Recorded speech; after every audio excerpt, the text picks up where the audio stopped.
E aí pessoal, vamos lá? Então eu sou o Jefferson Bogo, hoje nosso módulo aqui vai falar sobre software livre e Linux. Então nossa disciplina, óbvio, informática, né?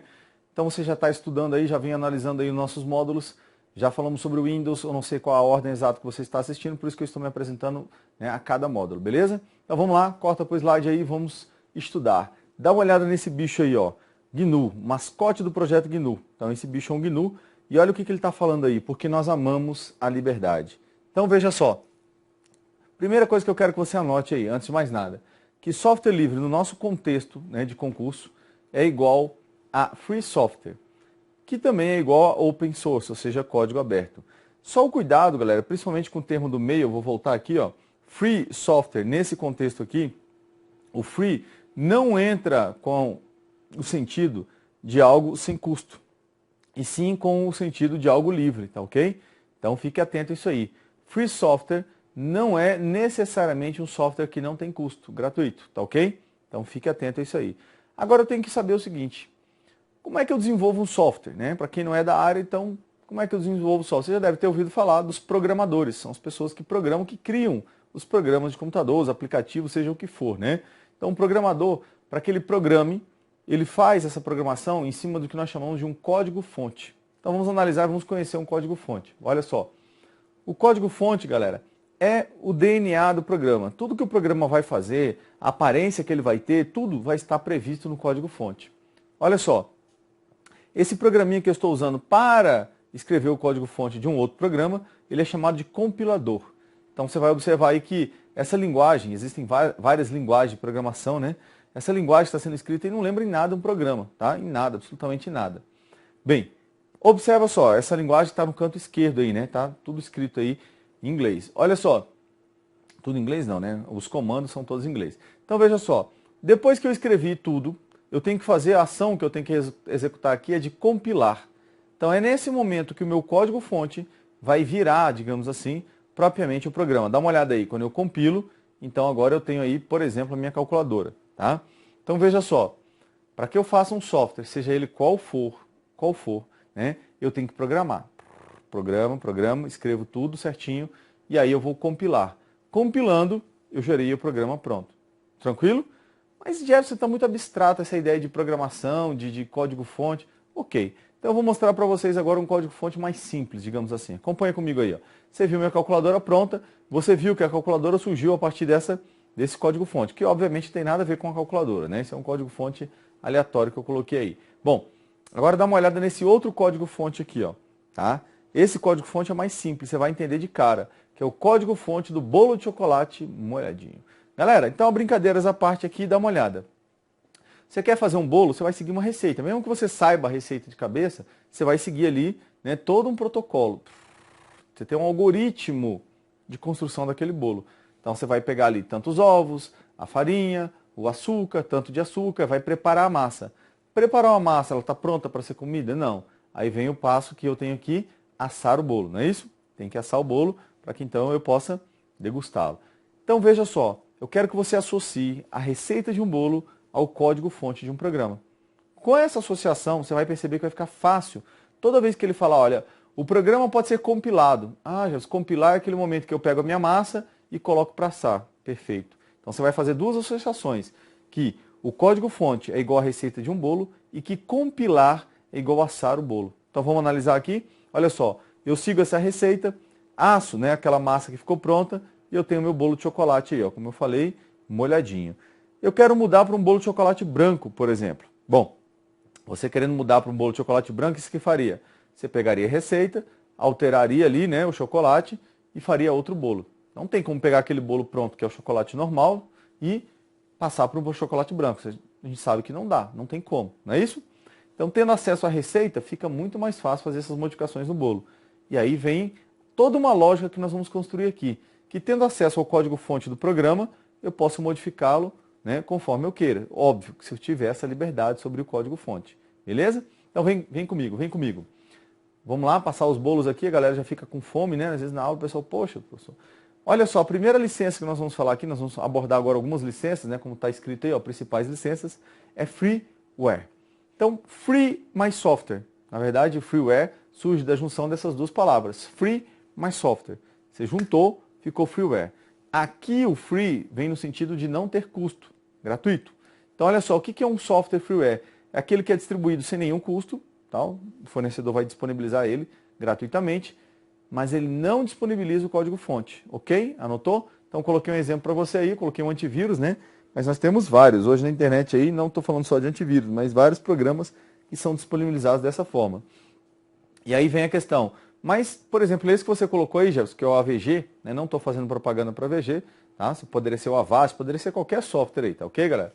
Mas olha só, esse software que você colocou aí tem a versão dele free, mas tem a versão paga, exatamente. Então aqui você tem a versão gratuita, free, e tem a versão paga. Ambos não vão disponibilizar o quê? O código-fonte, tá ok? Então vem comigo.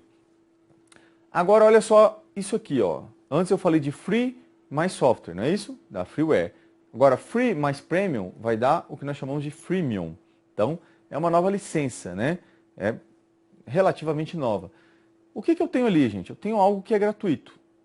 Com algo que é premium, dá uma junção um pouco estranha, não dá? Fica um pouco paradoxal a coisa. Bom, esses softwares eles são disponibilizados gratuitamente, mas eles vão me oferecer a possibilidade que eu adquira mais recursos. Então vou dar um exemplo para você, olha só, Dropbox, dá uma olhada aí, ó. Dropbox é um exemplo de software freemium. Você pode adquirir não, você pode baixá-lo, né? Eu vou colocar adquirir que dá a ideia que eu vou pagar. Você pode baixá-lo sem nenhum custo, onde você tem a capacidade de armazenamento na nuvem aí de 2 GB. Pô, Jéssica, mas 2 GB é muito pouco para mim, não vai atender minhas necessidades. Então o que você vai fazer? Você vai adquirir, pagar por mais espaço de armazenamento. Então, é só um exemplo. Tem jogos, tem uma infinidade de programas que vão entrar nesse tipo de licença. Lembrando que aqui eu também não tenho acesso ao código-fonte, tá ok? Então vamos embora. Outro tipo de... Ó, aqui é uma questão. O Dropbox é um serviço freemium, ou seja, dá-se ao cliente a opção de usá-lo gratuitamente, mas cobra-se para obter algumas funções extras de armazenamento remoto de arquivos. Então você vai colocar aí que o item está correto, né? Item correto. Tá? Vou voltar aqui que eu pegar minha caneta aqui. Caneta hidrográfica, beleza. Vamos voltar na questão. Então, Dropbox, ó, item correto, beleza? Uma vez esqueci de marcar a caneta, não dá nada não. Outro tipo de licença. Gente, eles não são exatamente iguais, esses três aí, tá ok? Mas para concurso nós colocamos tudo no mesmo patamar, as bancas vão considerar assim. Então, shareware, trial e demo. O que nós temos aí? Nós temos uma licença, né, considerando que seja uma só, onde você vai poder baixar o software e utilizá-lo por um período.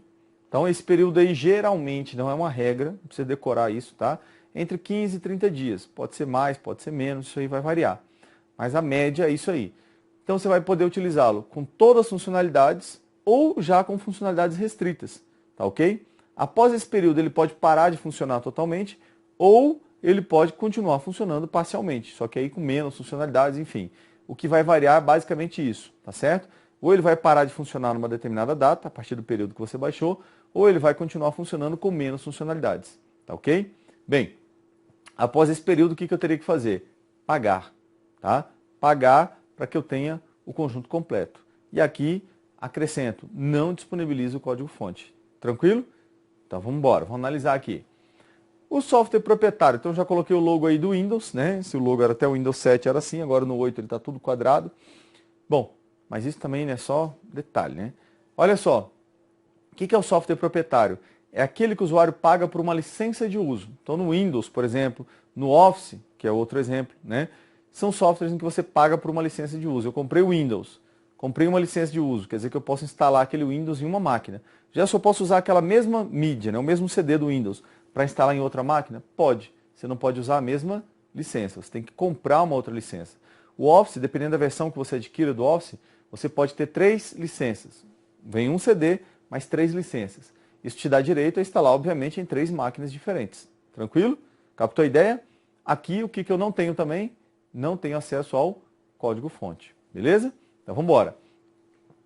Software livre. Então, a gente percebeu até agora aí uma característica comum a todos os outros tipos de licença.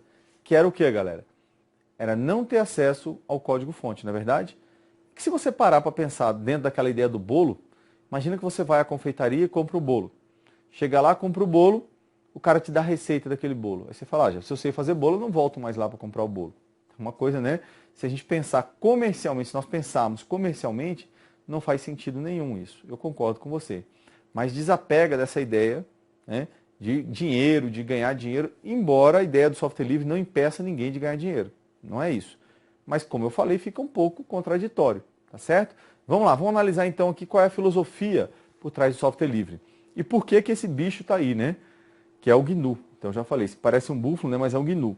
Então, a primeira pergunta que vem, que surge aí normalmente em sala é: como é que surgiu o software livre? Então, vamos acompanhar um pouquinho aí dessa história. Olha só, galera.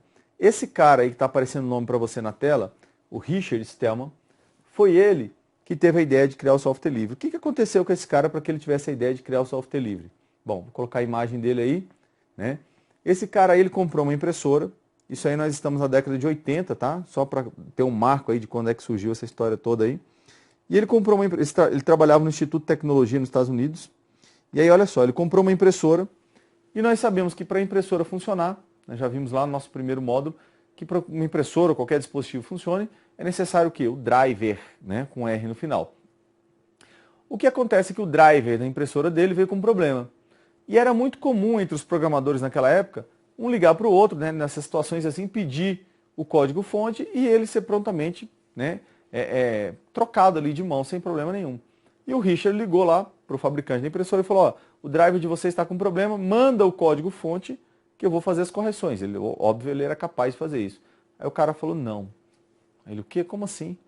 Aí ele percebeu que os programadores estavam perdendo, né, aquela coisa, aquela comunidade que todo mundo trocava código-fonte, era uma coisa comum entre eles. Ele falou: peraí, vamos resgatar esse espírito aí.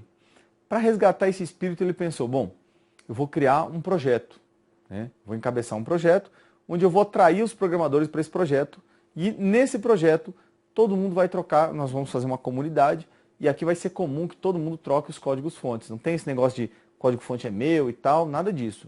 Observe que em momento nenhum ele proibiu: olha, o seu código-fonte vai ser trocado, então você não pode vender o seu software. Não, não era essa a filosofia, tá ok? Bom, vejamos então como é que isso foi acontecer. Vamos dar uma olhada aí? Olha só.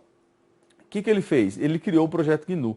E posteriormente, gente, ele fundou a Free Software Foundation, que existe até hoje, né? Sigla FSF. Então as duas coisas aí já caíram em prova, né? Em provas. Fique atento. Então quem é que criou o projeto GNU? O Richard Stallman. E também fundou a Free Software Foundation, que hoje norteia o software livre no mundo inteiro, tá ok? Bem, e o que era esse projeto GNU? O que ele queria nesse projeto GNU? Então vamos analisar, vamos lá. O projeto GNU, gente, ele tinha como meta, vamos colocar assim, né? Primeira meta, ele pensou: olha só, ele parou e pensou: qual é o software mais importante que eu tenho no computador, para o computador, né? Instalado no computador. Aí ele pensou: cara, o sistema operacional. O mais importante é o sistema operacional. Aí ele pensou: por que não criarmos um sistema operacional livre? Né? E a ideia, obviamente, iria atrair os programadores e a galera ia ficar toda oriçada. Eu sei que para você que não é da área, fala coisa sem graça, coisa chata. Mas esquece isso. Pensa que você está estudando para concurso, que você tem que saber essa parte histórica, tá ok? Então vamos lá, vamos analisar aí. A primeira meta dele, então, era criar um sistema operacional livre. Dá uma olhada aqui, ó. Esse sistema operacional, vou sublinhar para vocês, seria baseado no Unix. Então, quem era o Unix? Unix é o sistema operacional mais utilizado pelos programadores na época. Existe até hoje o Unix, tá? Mas na época, para os programadores, era referência o Unix, tá certo? E aí, óbvio, eu vou criar um sistema operacional baseado em algo que ninguém usa? Não, eu vou criar naquilo que eles mais utilizam. Só para que vocês tenham ideia. Agora vejam, seria baseado no Unix. E por que o nome GNU, Jefferson? Vamos dar uma olhada? Então o nome GNU, depois disso ele tinha como meta, né, criar ou tornar os softwares livres, que obviamente estariam dentro desse projeto. Mas vamos analisar o nome GNU. GNU seria o nome desse sistema operacional.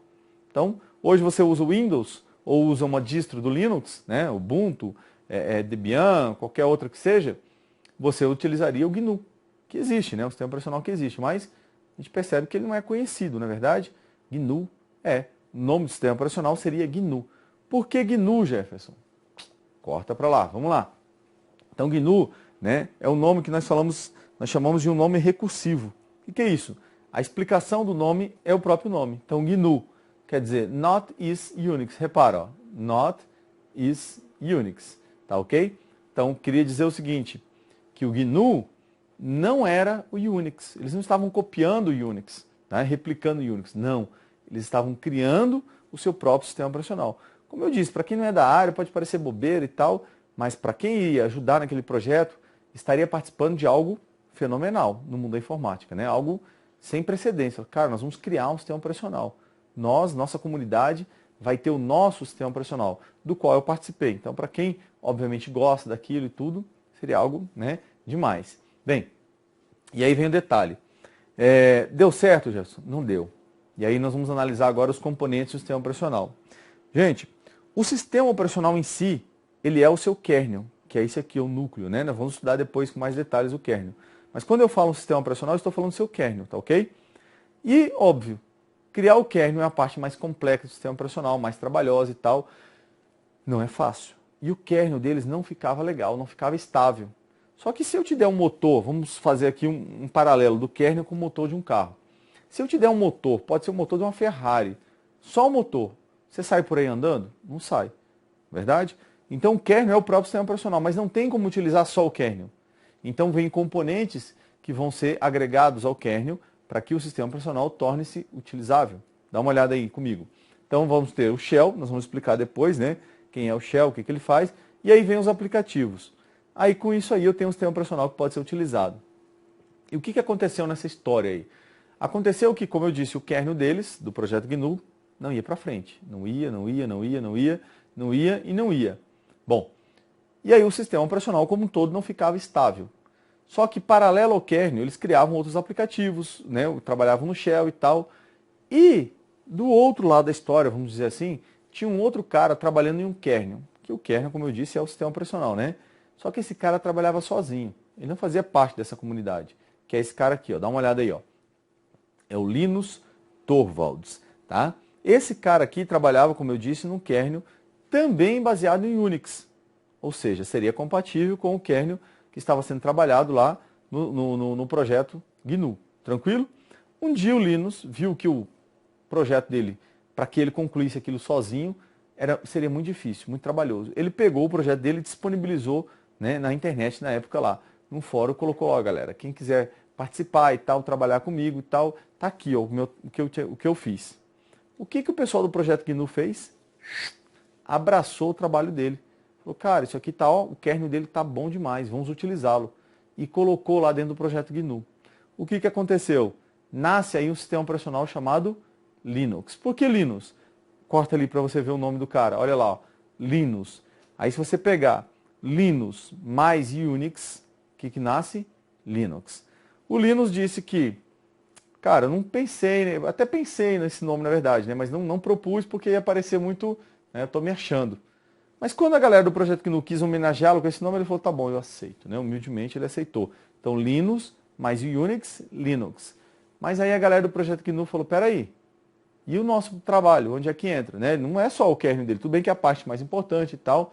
Então se você vir, meu amigo, em prova, GNU/Linux, não caia, né, achando que aquilo não existe. Existe, é o Linux, tá ok? GNU/Linux é o Linux. E é uma reclamação do projeto GNU até hoje. Não vamos entrar em detalhes aqui, porque para concurso isso não vai nos interessar. Mas se você vir na prova GNU/Linux, tá dada a dica, beleza? Então vem comigo. Você já ouviu falar da copyright, né? Já deve ter visto pelo menos esse símbolo em alguns locais aí, sejam CDs, livros e principalmente em softwares, que é o nosso âmbito aqui, né? Que nós estamos trabalhando. Mas espera aí, Jefferson, a copyright, até onde eu me lembre, né? Até onde eu saiba, ela protege aquilo que é fechado, correto? Então, você tem aí um DVD de algum autor, ele não pode ser copiado, né? E distribuído aí sem burocracia, sem o pagamento, na verdade, dos direitos autorais. Então a copyright, ela visa isso. Ela visa proteger os direitos autorais de alguém. Seja de um livro, aí no nosso caso, um desenvolvedor de um software, para que aquele software não venha sofrer pirataria. Por exemplo, o Windows. Ele não pode, legalmente falando, né? Ele não pode ser copiado, distribuído aí, sem o pagamento das devidas licenças à Microsoft. Tá? Eu não posso pegar o Windows do meu vizinho e instalar na minha casa com a mesma licença que ele usa lá. Tá? Legalmente falando. Bem, dá uma olhada aqui na imagem aqui, olha só. A copyright, então, o que acontece? Quando alguém vai, por exemplo, não sei se na sua cidade aí, né? Nós estamos aqui no Grão lá, então nós vamos abranger o Brasil todo. Mas acho que isso aí é um mal do Brasil, né? Você vai lá na banquinha lá do seu Zé e tá lá o cara vendendo os CDs, DVDs dele lá à torta direito, né? Ilegalmente. Aí você compra lá o Windows Pirata. Aí é o Home Edition ainda, ó. Instala no seu computador lá o Windows XP Piratate Edition. Bom, o que essa pessoa está cometendo? Eu estou falando de você, mas é um exemplo hipotético. Você não faria isso jamais, não é verdade? Então, esse cara está cometendo pirataria, né? Para a galera do software livre, a copyright tranca, protege, né? Mas tranca completamente o acesso às ideias por trás do software. Impede aquela ideia deles de compartilhar, de aprimorar, que todo mundo participe da coisa, né? A copyright impede.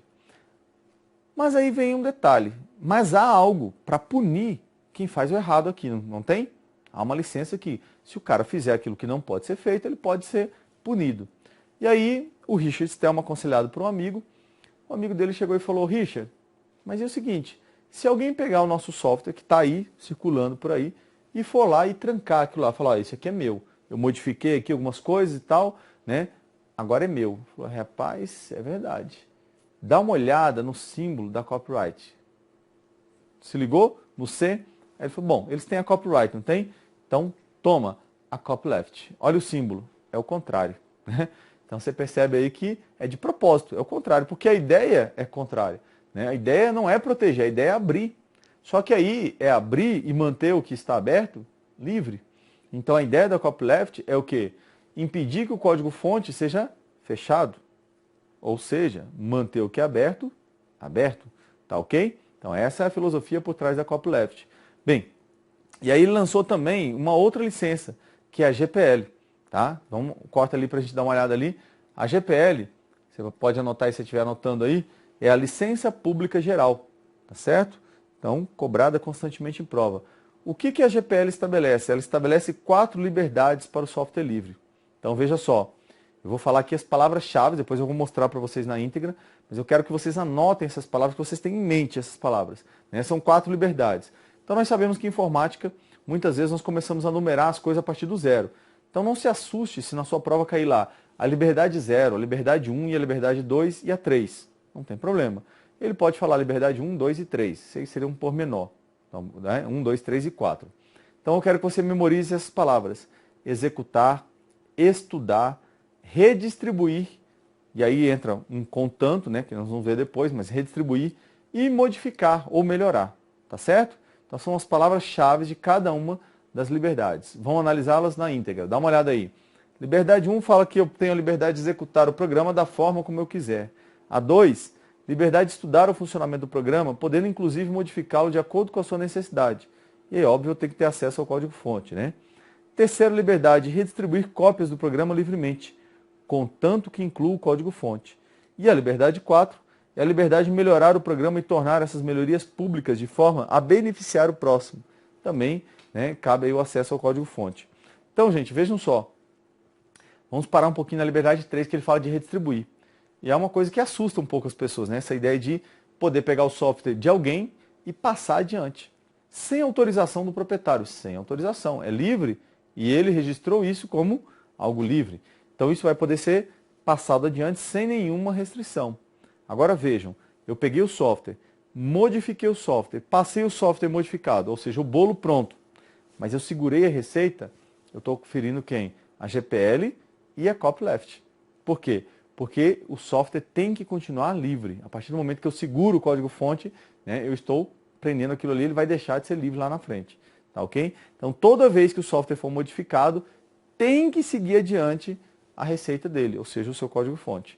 Agora vamos para algumas perguntinhas aqui. Ó. Dúvidas e enganos. Vai, corta lá. Olha só. Dúvidas e enganos comuns sobre software livre sob a licença GPL. Então, dá uma olhada.